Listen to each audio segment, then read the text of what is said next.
Progress on the Saturn Space System program during the period January, February, and March 1961 is divided for this report into 4 categories dealing with the booster or first stage called S1, the S4 or second stage, the S5 or third stage of the Saturn C1 configuration,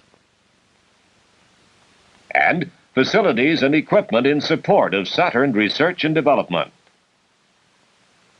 The Saturn booster is under development at the George C. Marshall Space Flight Center, Huntsville, Alabama, which exercises overall direction of the entire Saturn program.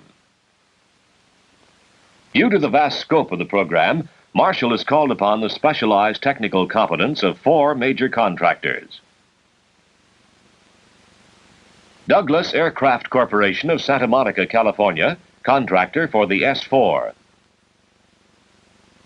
Convair Astronautics Division of General Dynamics at San Diego, California, which is performing work on S5. The Rocketdyne Division of North American Aviation Company at Canoga Park, California, which furnishes the 8 H-1 engines for the Saturn booster. And Pratt & Whitney Division of United Aircraft at West Palm Beach, Florida, which will provide the liquid hydrogen engines for both the S4 and S5.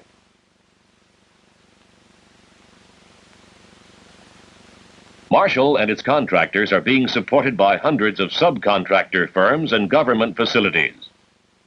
S1 development work at Marshall this quarter was highlighted by completion of assembly of the first Saturn flight booster. Begun on May 28, 1960, the booster for SA-1, the initial flight vehicle, had progressed early this year to the point of being declared ready for checkout.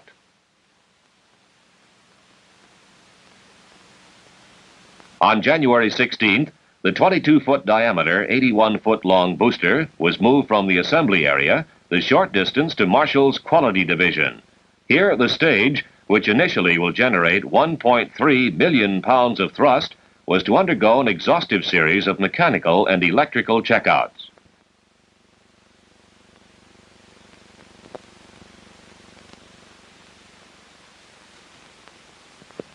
Long before the completed booster arrived, however, Quality Division personnel had been checking out materials, components, subsystems, and systems designated for the vehicle.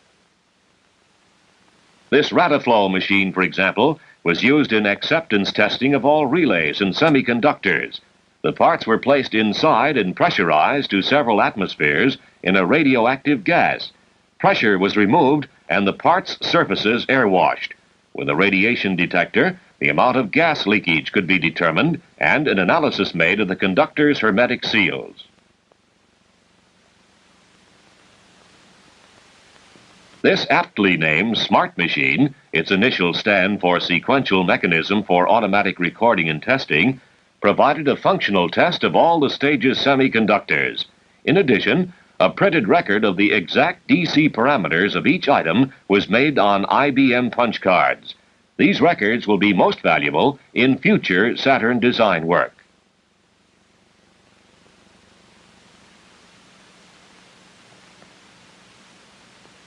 Another among the numerous and thorough component tests which were run by Quality Division took place in this low-pressure room, where every valve in the complex space vehicle was subjected to a precise pressure check.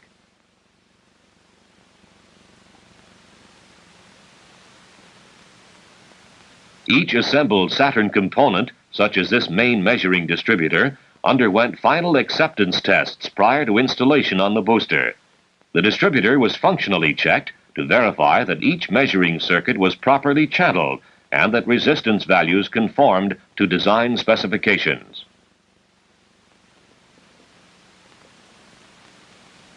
Then, after the SA-1 booster arrived at Quality Division and was positioned in the checkout area, work began on conducting a complete continuity check of the entire electrical system. A pneumatic control system was installed in a room nearby the checkout area. From here, as personnel monitored the operation by means of closed-circuit television, the booster's pneumatic and hydraulic systems such as those which actuate gimbaling of the 4 outboard engines, could be controlled for testing. After discovery of cracked liquid oxygen domes in the Stage's Rocketdyne H-1 engines, these engines were removed in order to exchange domes and then reinstalled. Now, the SA-1 booster was ready for test division. Assembly of the second, or SA-2 flight booster, which began December 27th of last year, was also progressing this quarter, with clustering of tanks completed. Assembly of a new type booster, designated as SA-D, started March 7th. Using components from structural tests in Structures and Mechanics Division, SA-D is being made for use in dynamic testing. The structural testing program continued during this report period with testing of this short booster assembly with second stage adapter attached. Due to height limitations imposed by presently available facilities, tanks in the booster test assembly are only 184 inches long as compared to the actual 677. However, these load cylinders positioned at the same points as the booster's 8 engines provide accurate simulation of all static and flight loads. This load maintainer regulates correct pressures of hydraulic fluid to load cylinders. Pressure ratios are kept constant throughout the tests. Test information is transmitted from strain gauges, deflection indicators, and load cells back to data acquisition equipment. The information is stored on tape and then fed into a computer which calculates and tabulates deflection and load data. During this quarter, the current series of static firings of the modified test booster, SAT-1, was successfully concluded. When the series began in December 1960, it was estimated that 6 to 8 firings would be needed.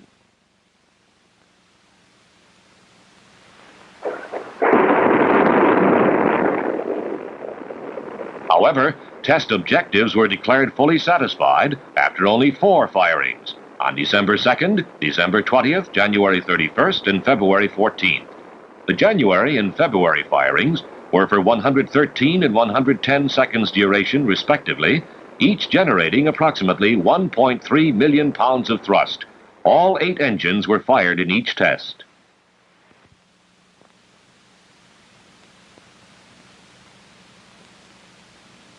Following completion of static testing, the test booster was removed from the stand on March 2nd in order to make way for installation of the first flight booster, SA-1, on March 6th. Static firing of the SA-1 booster is due in mid-April.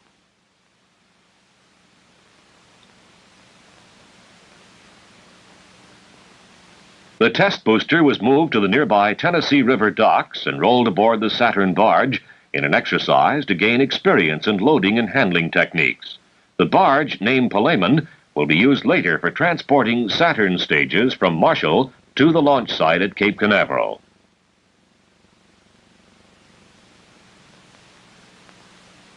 Carrying the booster, the Palaemon left March 15th on a successful 3-day trial cruise downriver to a point near the Alabama-Tennessee boundary and back, passing through locks of TVA's Wheeler and Wilson dams en route. The test booster will be reinstalled in the static test stand shortly after removal of the SA-1 booster in mid-May for a new series of firings.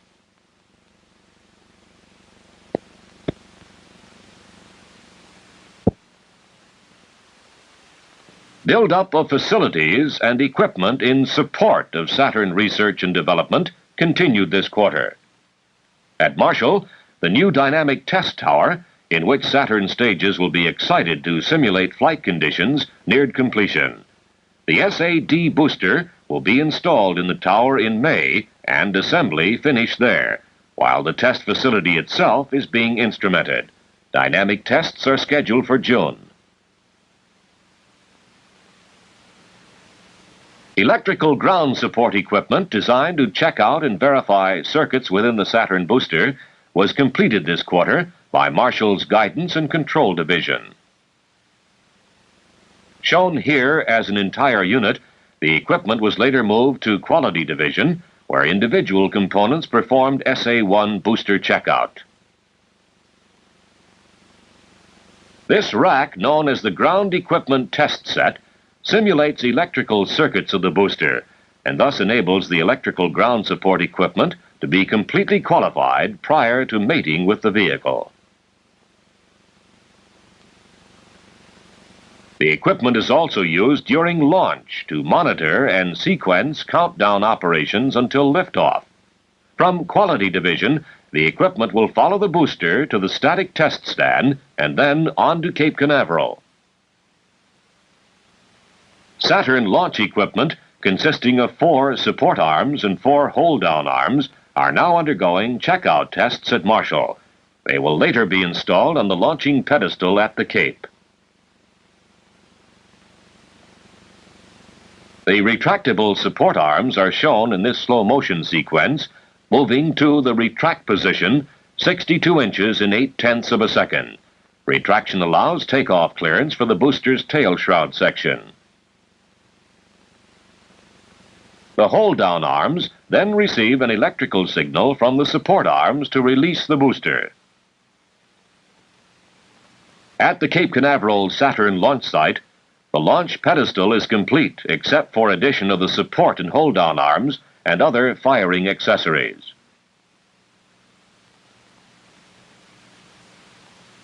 This torus ring, emplaced in February, will be used for water cooling of the launcher and deflector during vehicle liftoff. The base of the umbilical tower is almost finished. The tower itself will not be erected until after the 3rd Saturn flight vehicle is fired. Construction on the blockhouse is finished. Installation of interior equipment will continue through July. The 310-foot-tall service structure is virtually complete, with installation of platforms accomplished this quarter. The RP-1 fuel storage area and liquid oxygen storage facilities will be ready by May for the first flow tests, in which fuel and LOX will be run to the launch pedestal. This skimming basin will be used for collection of spilled propellants. Nearby the 65-acre launch site, the Saturn barge dock and unloading facility has been completed and is ready to receive the first flight vehicle late this summer.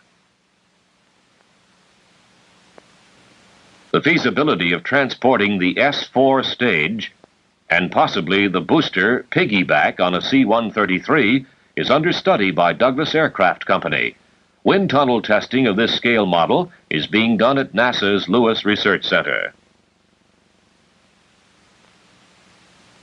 Also featured in detail in this quarter's film report is developmental work on the Saturn II or S-4 stage, being accomplished by the contractor Douglas Aircraft at its facilities in California.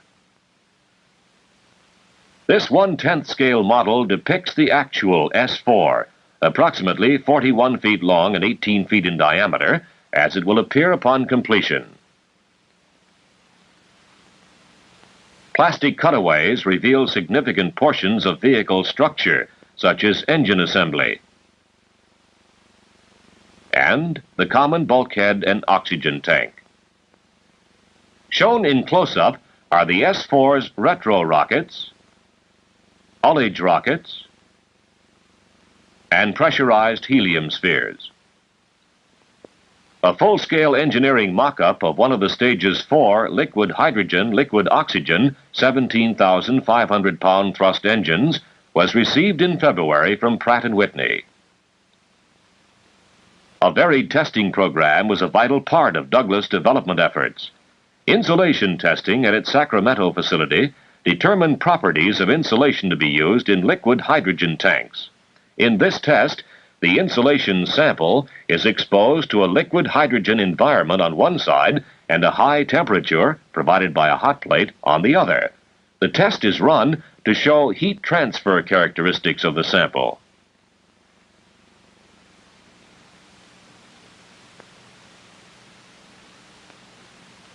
Other insulation tests consisted of determining the effects of vacuum jacket pressure on liquid hydrogen boil-off rates and heat transfer coefficients with a simulated section of the vehicle tank-to-engine low-pressure fuel ducting. Heat transfer and boil-off rate data were as expected, and an analysis of test results is being accomplished to correlate them with theories on cryogenic pumping at very low pressures. Structural testing included a compression test of an 8-foot diameter, 10-foot long cylinder, which was integrally stiffened with a Saturn S4 waffle pattern. Tests showed that the inner pattern buckling began at an axial compression load of 252,000 pounds.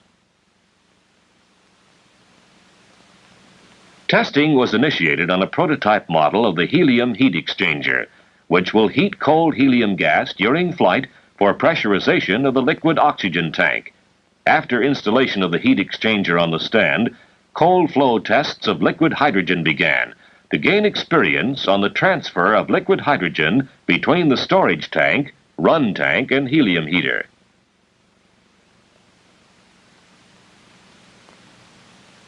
Scale model combustion engines for the base heating program were received from Marquardt Corporation and shipped to the Air Force's Arnold Engineering Development Center at Tullahoma, Tennessee for testing.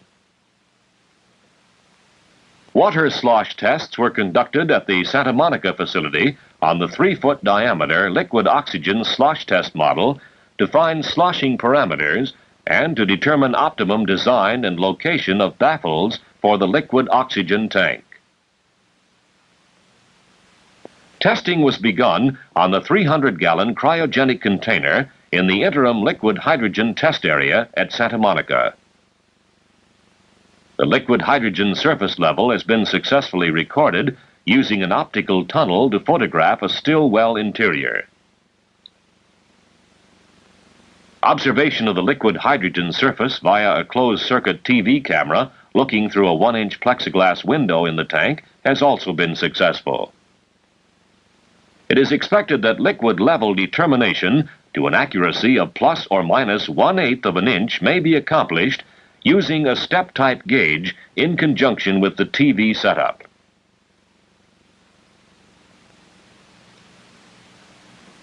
In addition to its testing program, Douglas continued manufacturing work, including fabrication of special tooling needed for S4. This hemispherical bulkhead weld fixture is now nearing completion. It will be used to weld the 6 hemispherical segments of the forward and aft bulkheads and the inner and outer domes of the common bulkhead. Also in the manufacturing area, a Saturn test tank was constructed to test techniques of installing insulation. The waffle pattern is identical to that employed in the S4 liquid hydrogen tank. Manufacturing progress included milling and forming of the initial tank skins for the actual S4 stage. Milling work was performed in the Santa Monica plant, followed by shipment of components to Douglas's El Segundo facility for the forming operation. As testing and manufacturing proceeded, Douglas augmented its facilities to keep pace with anticipated development. For example, this permanent liquid hydrogen test facility, now under construction at Santa Monica, will enable much larger scale testing of materials. A hydrostatic test tower is being built, also at Santa Monica, to be used for hydrostatic testing of S4 tanks. At the Sacramento facility, the foundation for the 90,000-gallon liquid hydrogen tanks has been constructed, and aluminum tank sections have been received and welded to form hemispherical sections. Modifications to test stand number 1 at Sacramento were started. The stand will be used initially for battleship testing. Modifications include installation of an overhead crane and a new exhaust deflector plate. Looking forward to transportation of the completed S4 to Marshall Space Flight Center, Douglas is now negotiating with shipping concerns for probable movement by barge. At the Marshall Center, fabrication of the first dummy S4 was completed in January, and the stage was mechanically mated to the incomplete SA-2 booster for fitting purposes. Extension of Convair's S5 study contract was authorized this quarter. Pending evaluation, it was decided to delay development contracting. At the Convair plant in San Diego, fabrication of the first dummy S5 stage has been completed. Convair's continuing study, however, is expected to re-emphasize possible Saturn use of the Centaur stage with minimum changes to existing hardware rather than development of a new S5 stage. Convair's dummy stage arrived at the Marshall Center in late January. The S5 was mechanically mated to the dummy S4 stage, which was previously mated to the booster. A dummy payload was then attached to the S5, thus forming the first complete Saturn C1 space vehicle configuration.